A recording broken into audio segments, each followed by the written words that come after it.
لیکن لوگ کنفیوز ہیں. ابھی آپ کو میں جہاز کا قصہ سناؤں. میں جا رہا تھا, ایک صاحب میرے ساتھ آ کے بیٹھے, کسی کی غیبت نہیں ہے, کسی کو کیا پتا کیا بات, اور غیبت کی بات بھی نہیں ہے, ان کے تو ایک نظریہ تھا. وہ میرے پاس آئے جہاز میں نا, اجازت لے کے ساتھی سے کہ یار مفتی صاحب کے ساتھ بیٹھنا ہے. کہتے ہیں کہ میں پوری بات نہیں بتاؤں گا تاکہ ایسا نہ ان کے خاندان والے سمجھ جائیں کہ یہ انہی کی بات ہو رہی ہے, اس لیے میں تھوڑا سا واقعے کو تھوڑا سا چینج کروں گا میں, تاکہ بالکل پتہ نہ چل جائے. تو انہوں نے مجھ سے کہا کہ بھائی میری 3 بیٹیاں ہیں, اب میں چاہتا ہوں بیٹا ہو. اب میں کیا چاہتا ہوں, بیٹا ہو.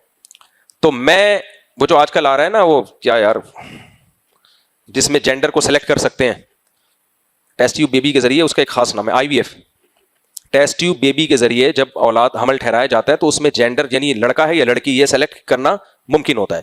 تو مجھے کہنے لگے اب 3 بیٹیاں ہماری ہو گئی ہیں, میں چاہتا ہوں بیٹا ہو جائے. تو اب ہم لوگوں نے طے یہ کیا ہے, بڑی ایجوکیٹڈ فیملی تھی, پڑھے لکھے لوگ تھے, تو ہم نے طے یہ کیا ہے کہ اب ہم ٹیسٹ ٹیوب بیبی کے ذریعے بچہ حمل ٹھہرائیں اور لڑکا ہم منتخب کر دیں. تو لیکن مفتی صاحب میرے دل میں تھوڑی سی بال ہے, پتہ نہیں یہ جائز بھی ہے یا نہیں ہے. تو کیونکہ مسلمان تھے نا, وہ غیر مسلم ہوتا تو پوچھتا نہیں, پوچھتا. وہ اس کی 3 بیٹیاں ہونی نہیں تھیں جب غیر مسلم ہوتا نا. تو مجھے کہنے لگے کہ میں چاہتا ہوں کہ یہ, میں نے کہا جائز نہیں ہے, جینڈر کی سلیکشن کی اجازت بولو نہیں ہے. میں نے کہا رینڈملی جو بھی ہو جائے, لڑکا ہو یا لڑکی, یہ کس پہ چھوڑ دو, اللہ پہ. پھر میں نے, مجھے پڑھے لکھے لگ رہے تھے, میں نے کہا میں ایک بات آپ سے کو بتاؤں کہ خرابی شروع کہاں سے ہو رہی ہے. میں نے کہا آپ کے 3 یا 4 بیٹیاں جو ہو گئی نا, وہ بیٹے کی لالچ میں ہوئی ہیں, ورنہ آپ ایک کے بعد بھی بیٹی نہ پیدا ہونے دیتے. Am I correct? انہوں نے کہا یس کریکٹ, ورنہ 2 بچے سے زیادہ آج کل کوئی نہیں چاہتا, سمجھ رہے ہو. میں نے کہا خرابی یہاں سے شروع ہو رہی ہے. آپ کا یہ تھا کہ ایک بیٹا ایک بیٹی ہوگا, ہماری فیملی کمپلیٹ ہو جائے گی اور ہم بریک لگا دیں گے. وہ قدرت نے آپ کے اس جذبے کا ذرا بھی خیال بولو نہیں کیا.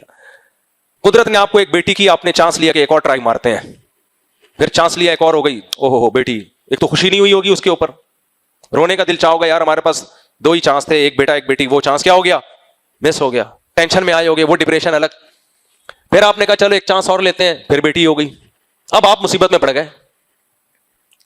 تو میں نے کہا یہ بنیادی غلطی یہاں سے ہو رہی ہے کہ مذہب نے یہ کہا ہے کہ کتنی بیٹے کتنی بیٹیاں کتنی اولاد, یہ آپ کی سلیکشن نہیں ہے, یہ کس پہ چھوڑ دو, اللہ پہ.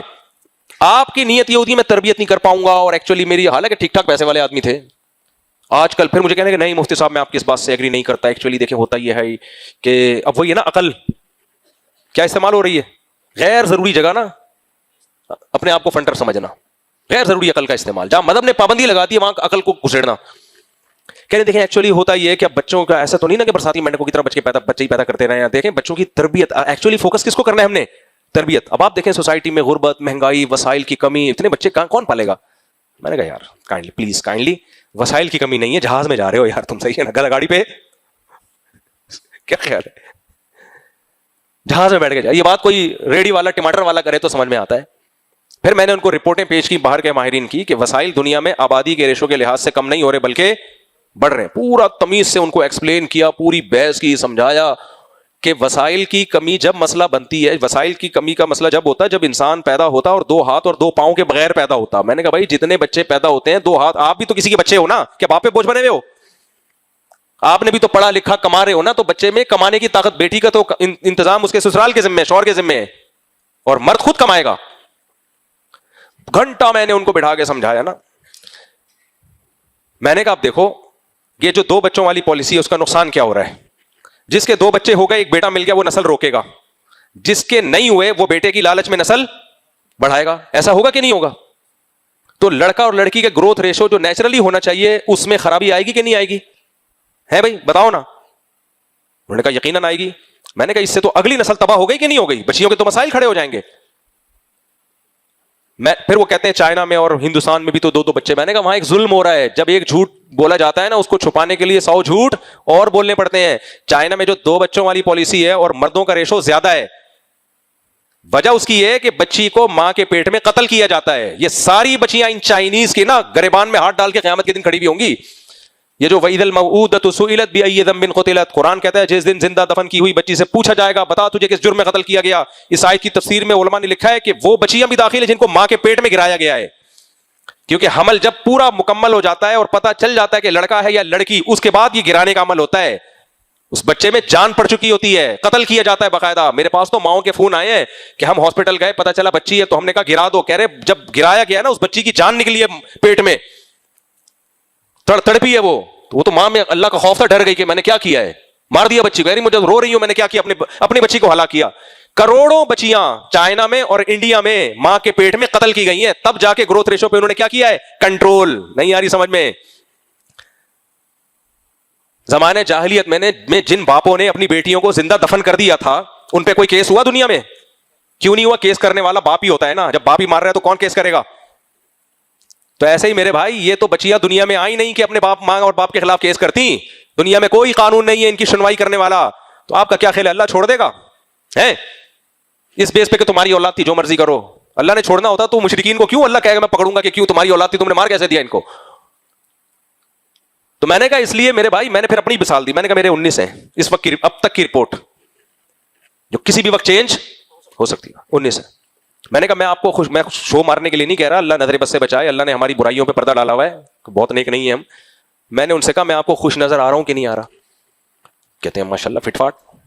تو میں نے کہا ہمارے 19 ہیں اور آ کے آپ ہمارے بچوں سے ملو, الحمدللہ اب تک کی رپورٹ کے مطابق نہ کوئی چور ہے, نہ کوئی مسجد سے چپل چوراتا ہے, سارے پڑھ بھی رہے ہیں, مدرسے جا رہے ہیں, اسکول جا رہے ہیں, جو نارمل. میں نے کہا بہت کوئی فرشتے ورشتے ہوں, ایسا نہیں ہے, کوئی بھی نہیں بگڑا.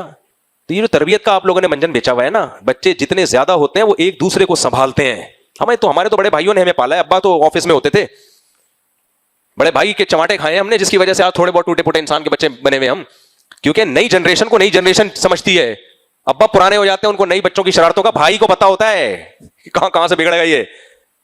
پھر بیٹیاں ان کے بھائی نہیں ہیں, وہ بیٹیاں سسرال میں ظلم ہوتا ہے. ایسے کئی کیسز آ رہے ہیں, خاتون آئی میرا سسرال ظلم کر رہے ہیں. میں کہ تمہارے بھائی چاچے کہیں ہے ہی نہیں, دادا کی ایک یعنی ایک آدھ تھا تو ایک پھپھو ہیں ملانڈی میں رہتی ہیں, پھپھو کیا کرے گی اکیلی, اس کی بڑا خاندان ہوتا ہے, اس بچی پہ کوئی ظلم تو کر کے دکھائے.